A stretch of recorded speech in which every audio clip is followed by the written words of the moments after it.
غزوہ بدر اسلام کی سب سے پہلی بڑی جنگ تھی جو 17 رمضان المبارک 2 ہجری 13 مارچ 624 عیسوی کو پیش آئی۔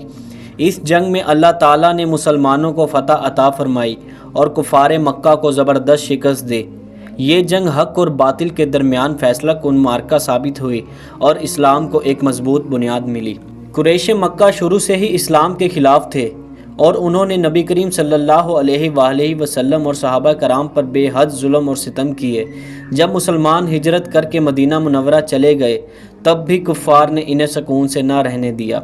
ابو سفیان کی قیادت میں قریش مکہ کا ایک بڑا تجارتی قافلہ 1000 اونٹوں کے ساتھ شام سے مکہ واپس آ رہا تھا۔ اس قافلے میں قریش کے بڑے سرداروں کی دولت لدی ہوئی تھی جو مسلمانوں کے خلاف جنگ کے لیے استعمال ہونے والی تھی۔